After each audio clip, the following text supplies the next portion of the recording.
Comme on l'a vu, l'atome d'azote des molécules d'amine comporte un double libre. Ce double libre confère aux molécules d'amine des propriétés basiques. Nous allons en voir quelques-unes.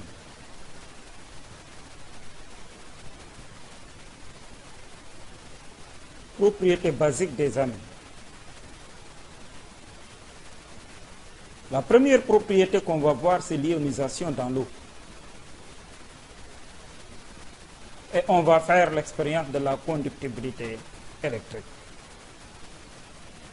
Pour cela, nous aurons à réaliser le circuit suivant, où nous avons un générateur de tension continue, un interrupteur K, un ampèremètre,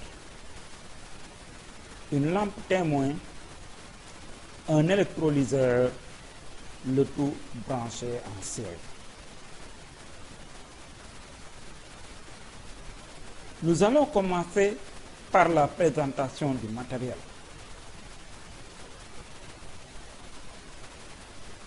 Pour réaliser cette expérience, nous aurons besoin d'un générateur. Le générateur dont nous disposons a un double avantage. Il affiche la tension entre ces bornes et en même temps nous donne l'intensité du courant qu'il débite. Comme le circuit est un circuit série, nous n'avons pas besoin d'utiliser un ampèremètre dans ce circuit, car le générateur affiche la valeur de l'intensité du courant qu'il débite dans ce cadre. Nous avons ici la lampe témoin. L'intensité du courant débité par le générateur est lue sur le cadran du générateur aurait pu suffire. Mais pour confirmer le passage du courant, nous mettons dans le circuit une lampe témoin qui va attester du passage du courant lorsqu'elle sera allumée et non passage du courant si elle est éteinte. Là, nous avons l'électrolyseur. C'est dans cet électrolyseur que l'on va verser l'amine pure ou la solution aqueuse d'amine pour voir si un courant va circuler dans le circuit ou non. Nous avons ici l'interrupteur. Il permet d'ouvrir ou de fermer le circuit. Ici, l'interrupteur est ouvert. Dans cette expérience, on a besoin de la méthylamine pure que nous disposons dans ce bécher. Nous avons besoin aussi d'eau distillée. Nous disposons dans cette piscette de l'eau distillée. Et on peut remarquer les fils de connexion que l'on a ici. Maintenant, versons l'amine pure, la méthylamine, dans l'électrolyseur.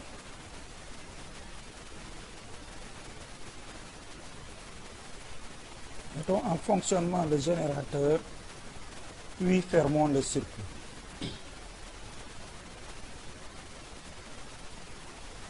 Qu'observe-t-on? Pour une tension de 11,3 volts, l'intensité affichée par le générateur est de 0 ampère. Et la lampe n'est pas allumée. Ouvrons maintenant le circuit. Et versons de l'eau distillée dans le bécher, dans lequel nous allons verser l'amine pure, le contenu de l'électrolyseur.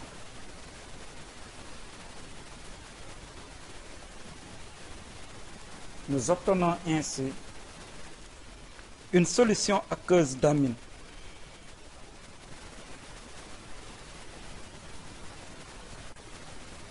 Versons maintenant la solution de méthylamine dans l'électrolyseur. Puis fermons le circuit.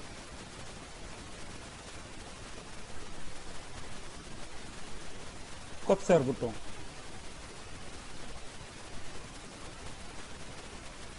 On voit que pour une tension de 11,3 volts, il circule dans le circuit 0,02 ampères, soit 20 milliampères dans le circuit. Et la lampe est allumée.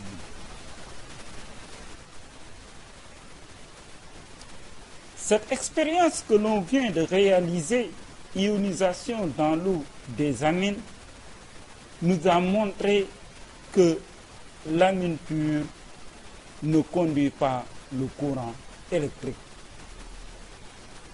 tandis qu'une solution aqueuse d'amine, un mélange d'amine et de l'eau, conduit le courant électrique.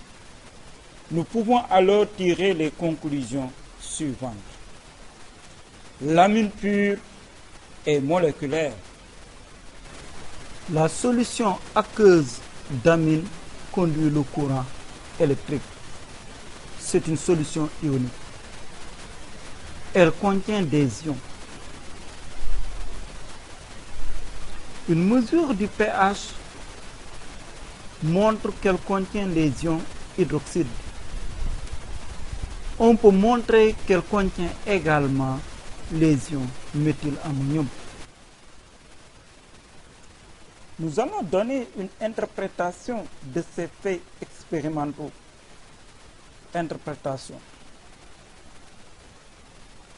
Pour cela, nous allons écrire la molécule d'amine en faisant apparaître le double livre dont on a parlé plus tôt sur l'atome d'azote.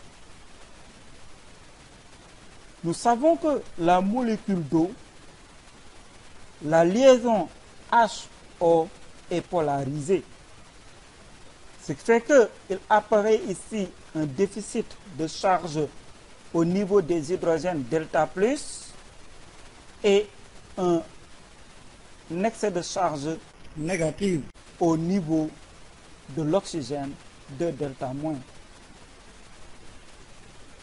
Alors le double libre va établir une liaison dative avec l'hydrogène et arracher ainsi un proton H+ de l'eau, et nous avons la formation de l'ion méthylammonium et de l'ion hydroxyde. La présence des ions hydroxydes dans la solution de méthylamine peut être mise en évidence par la mesure du pH de la solution. Nous pouvons traduire ceci par une équation, l'équation de la réaction suivante. La méthanamine réagit avec l'eau pour donner l'ion méthylammonium et l'ion hydroxyde. On peut montrer que la réaction est limitée par la réaction inverse. On peut alors généraliser, généralisation.